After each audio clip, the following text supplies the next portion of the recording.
Maggie says, and this one's for you,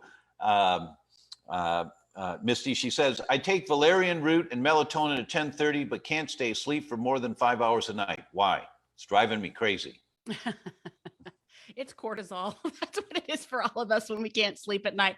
This is actually a pretty complicated, I mean, we could unpack this a lot of way of how cortisol affects your hormones and, like all these things, but fundamentally when we are waking up in the night, it's likely a cortisol issue. It could be blood sugar, your blood sugar is dipping too low. So your body's triggering cortisol for you to basically wake up and keep yourself from getting too low blood sugar at night. But, there's a lot of things. If you're taking melatonin, make sure it's the slow release form. That can really help.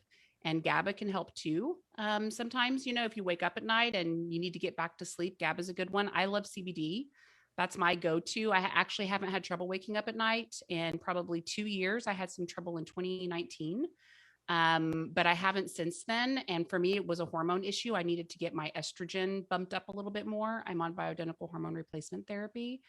But this is kind of like you probably a full intake to really see what's happening and what your unique situation is and why this is happening for you, that you're not, sleeping well. I think all women need to look at their hormones. It's like top of the list because so many things can be stabilized when we get our hormones where they need to be so that we can do deeper healing, but like I see women, and I've in my own family even, who are seeing a functional medicine doctor and they're doing all the protocols right and they're not sleeping. And I'm looking at it like, you need hormone replacement therapy. I've seen their labs. I'm not a practitioner, full disclaimer. I'm a advocate. Like I've learned how to advocate, and that's what I teach women in our community. But a lot of times they'll try to do all the other things before you deal with hormones or address hormones. But the challenge is if you need hormones to sleep and you're not sleeping, then you're doing all these protocols that aren't going to work as well for you because you're not sleeping. So those things are very often connected together. And especially for women, I just think it needs to be at the top of our checklist.